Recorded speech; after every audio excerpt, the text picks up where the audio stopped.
My record player doesn't work now. Your stereo's broken? Yeah. How can you stand it? I couldn't live without music. Actually, Taxi Driver was a big one, too. I saw Taxi Driver. That movie's so violent and everything. You know, I think that performance by De Niro is one of the best things I've ever seen. I remember watching the end of season 2 of Barry and going, it wasn't until we were on the mixing stage that I went, oh man, I like Taxi Driver. This is the end of Taxi Driver. You know, and you don't really realize it while you're doing it sometimes. To me, it always kind of comes out in a very intuitive way and sometimes in kind of a subconscious way. You know, you watch something 20 times over 30 years or something, it becomes ingrained in you. You know, it wasn't until I was mixing the last episode of season 2 that I was like, oh my God, this is Taxi Driver. You know, we're doing Taxi Driver. This is embarrassing. Yeah, I mean, everybody has those things. Like, I've said that to other filmmakers, and they're like, well, everything is that. You know, like Scorsese's doing Godard and Fassbender, and you know what I mean, and all these other things. It's just ingrained in you. You know what I mean? It's like you talk to certain musicians, and they're like, I can't even.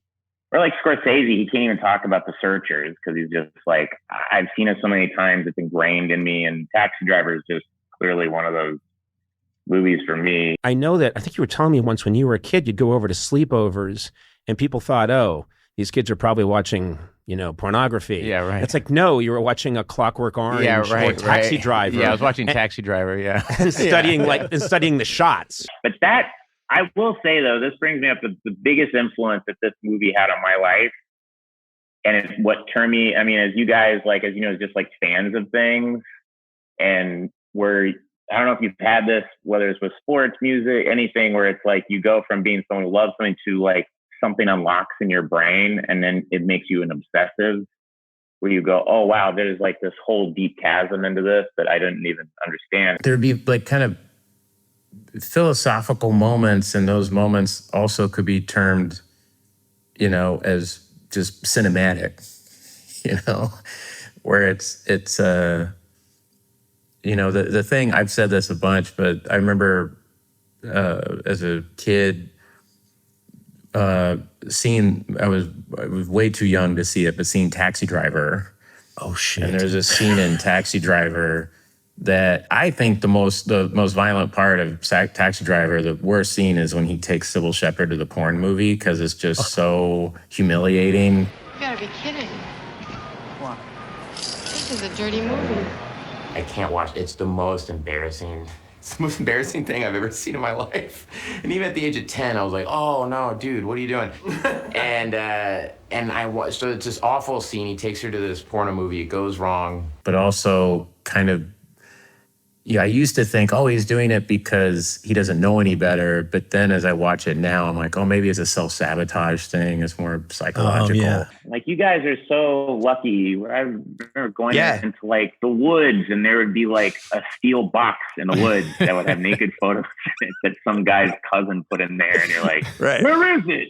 And now people stumble upon the most high quality porn possible. They're like, oh, wow. Oh man, I meant to put in this. But, oh, get this off my screen. I've watched this movie.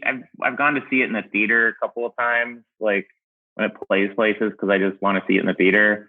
And every time that scene comes up, I go to the bathroom. It's just too hard for me to watch. That scene comes up, and especially when you're, you know, whatever, in like 6th grade or whatever, and girls are just terrifying you. It's the most embarrassing thing you've ever seen in your life.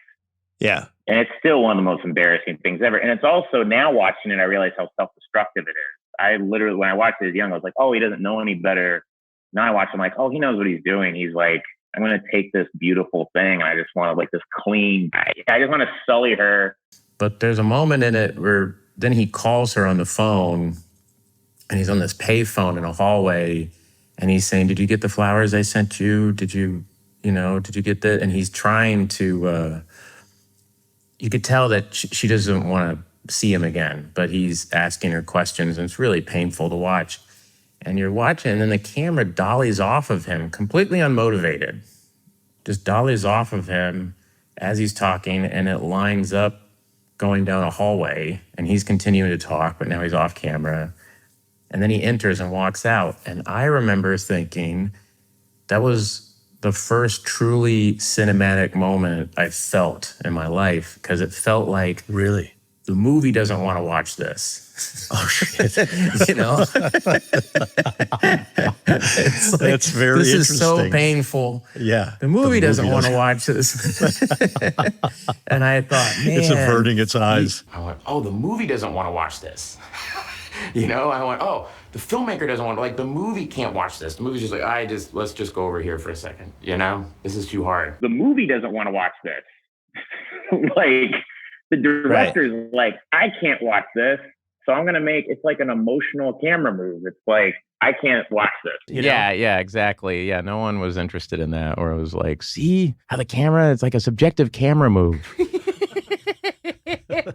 I gotta go. And they're like, They have those in porn, what the too. hell's wrong with you?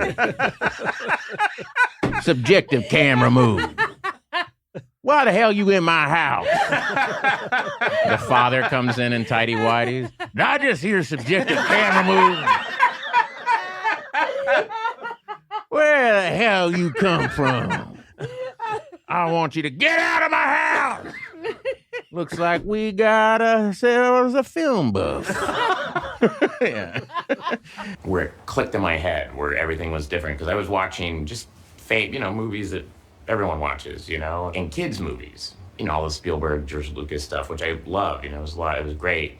And I went, oh wow, you can do that. It just unlocked the thing in my head. And how old were you then? I was 10. Wow. So it was hard to go see, like, no offense to Barry Levinson, but like I remember going to see The Natural and being like, this is no Taxi Driver. Yeah, you could do that. You know what I mean? Wow. Like that's okay to do that. You're allowed to, as a filmmaker, as an artist, say, well, how am I reacting to this? I don't know if that was Scorsese's, that was what he was thinking. That's how it hit me, And so there's always moments like that it doesn't, it's intuitive, and I don't know if philosophical is the right term, but in a reflective way, it made you, I had an emotion, and then I reflected on, that cinematic moment, and it really stuck with me. And I don't know if that was what his purpose was or whatever, but for me watching it, that thing in 6th grade or whatever it was, suddenly it was like, whoa, I didn't know that you could do that, or even if that's what it meant, but it affected me in such a massive way. And that's when I think I just became, it's very rare that I can go that right there is when I became like a full movie fanatic, Look, once you take the record, I've already got it.